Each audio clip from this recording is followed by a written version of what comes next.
People go missing all the time. As a matter of fact, globally, over 607 people were averaged to go missing every day. A lot of people are found. There's also ones that are never found. Then there's some that are found with a very weird story that kind of leaves us scratching our head. What really happened to these people? Some of them claim they don't remember, disappearing unexplainably, and also reappearing in very bizarre ways. I'll let you be the judge.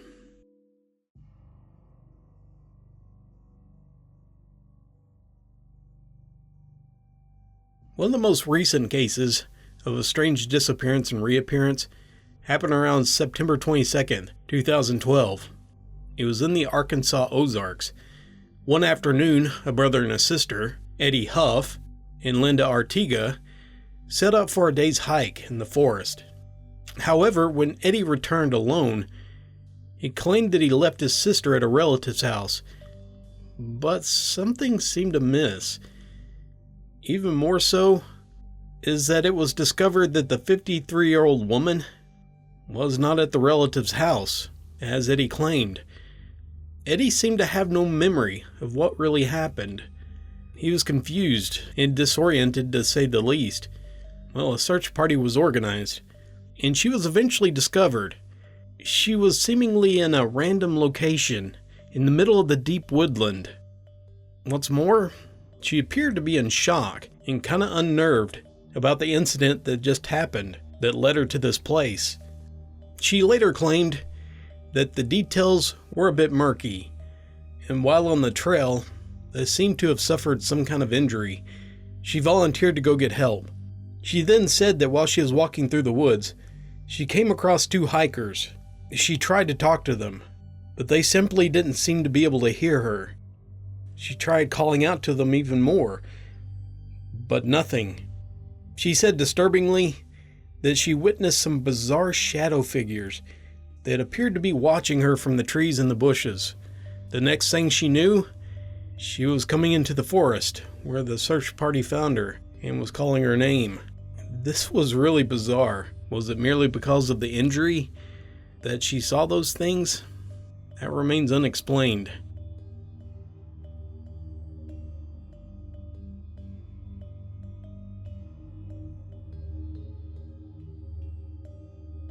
On a February morning in 1978, near Lake Michigan, a student named Stephen Kobacki went out to go skiing.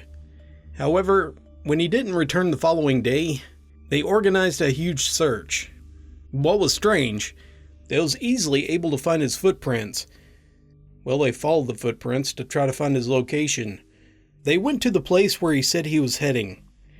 They found his footprints, and they decided to follow it to see if they could locate him, just in case he injured himself. When they followed the footprints, it went out onto frozen waters, where you could see his footprints in the snow. The thing was, the footprints just stopped, pretty far off into the lake. It was like he just vanished, or he was just snatched right up into the air. There was no sign of any ice being broken, anywhere. They looked around, and they couldn't find any trace of him. Although later that day, they did find Stephen's skis in his backpack. However, there was no other sign of him. Eventually, the searches were called off. His family, while not giving up hope, were prepared for the worst. Then, over a year later, May of 1979, Stephen Kobacki would reappear out of the middle of nowhere. He was at his parents' doorstep. He had very little memory of where he'd been. He said that he had awoken earlier that day in a field in Pittsfield, hundreds of miles from where he disappeared from.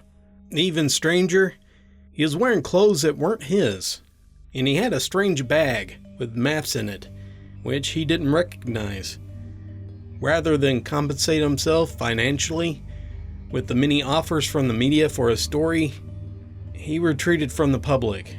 He refused to speak about the incident because he said he had no memory of it. He also refused to have a hypnotic regression.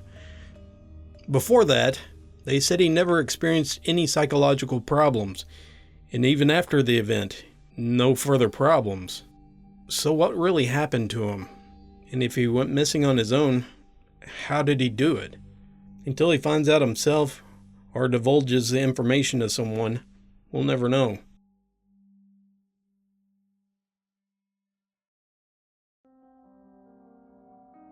Two-year-old Amber Rose Smith went missing for only one day.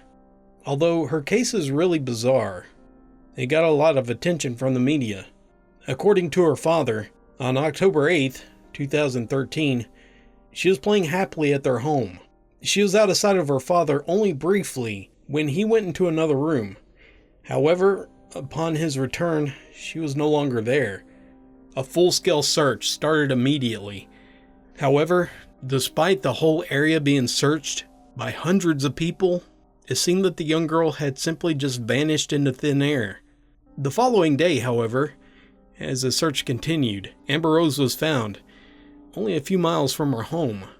What's more, she was discovered in a location that had already been thoroughly searched the day previously. How she managed to avoid the search teams after her disappearance, no one knows. And also how she managed to cover so much ground. This left searchers and investigators baffled. As we know, even though 2-year-olds have a lot of energy, they're not going to try to walk that far.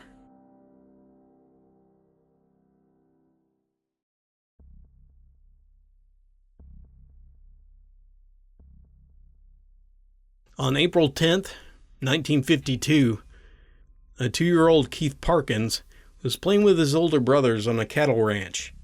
While he was playing near the barn on their property, his older brothers headed back for lunch. They left Keith at the barn, thinking that he would be right behind them. When his mother realized that Keith wasn't there, and that he didn't return with his brother, they headed to the barn to find him. They were shocked to find that Keith had vanished. They couldn't find him. They were visiting his grandparents. The surrounding area could be considered cattle land. The conditions that day was cold. You had patches of snow on the ground. Keith and his older brothers, they had went to the new barn earlier to see a new calf. When Edna called the boys back for lunch, the 2 older brothers came back, but not with Keith. When his brothers were asked what happened to Keith, they said he was just around the barn. So when Edna and the brothers headed out to look for Keith, he was gone. There was no trace of him or where he went. And later that afternoon, realizing that Keith was gone, a search started within hours. Even though back then they didn't have a modern search and rescue team, the initial people searching, they knew what they were doing. They started a line of people.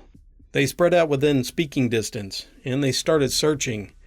At one point, it estimated over 200 people were in the field searching for Keith. The search continued throughout the night and into morning. At one point of the search, around 3 miles from where Keith was last seen, they found his footprints that was found walking through the herd of cattle. Outside of these tracks, there were no other clues, and around 7 a.m. the next day, the searchers found Keith. He was found in Skull Canyon, which was roughly 12 miles from where he was last seen. He was face down in the snow, with his hat and his coat sitting beside him. His body was stiff, and he was cold, and he could barely move. His face had also been really scratched up pretty bad. His clothes were also ripped, from possibly trying to get through barbed wire fencing. He was flown to a nearby hospital, and he made a full recovery. The biggest question remained: how did a 2-year-old boy walk over 12 miles in a span of 19 hours? Not only that, a famous survivalist stated that the terrain was really rough even for him, and he was very experienced. To this day, they don't know. Asked recently if he remembered anything, he said he didn't, but he still had the clothes that he wore that day.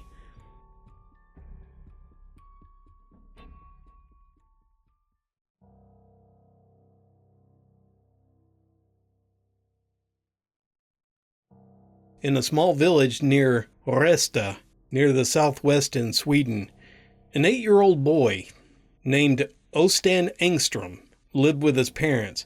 One day he was walking home from school. He was following his usual path with his classmate, when the two decided to go to the classmate's house and play. When they were done, it was around 3:30 p.m. Ostan began to walk home alone. It wasn't too far from this place, and it was something that he had done many times before. It should not have taken him long, but he never arrived. And when it hit 7:30 p.m., his family became extremely worried. They sent his brother Gustav to find him. Gustav spoke to his classmate, who told him that he left around 3:30 and that he should have been home by then. But he looked around the entire area. He saw no sign of his brother. But when he returned home to give the bad news, he found his brother Ostan was with his parents. He was shivering, and he had a very strange story. According to Ostan, he had been walking home when he took a detour through the wooded area, and it suddenly turned dark, as if he was passing through storm clouds. But he said the sky was still clear.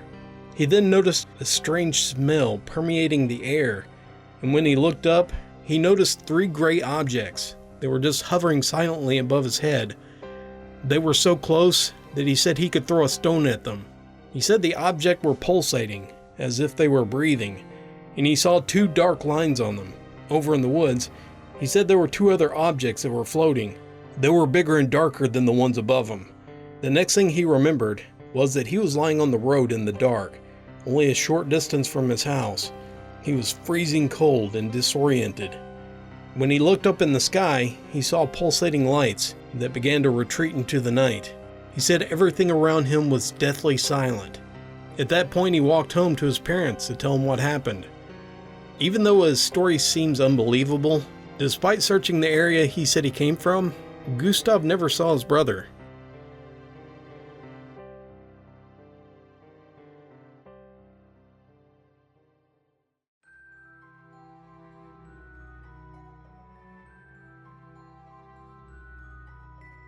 Thank you for joining me. Hope you guys enjoyed listening to these really mysterious stories. I wanted to make sure that they were verified and these were actual people, so it took me a while to find them. You can find the articles down below in the description. So what do you think happened? I'd like to hear your theories down in the comments. I want to give a special thanks to my patrons. Your help is greatly appreciated. Well, until next time, dear friends, this is Dallas, signing off.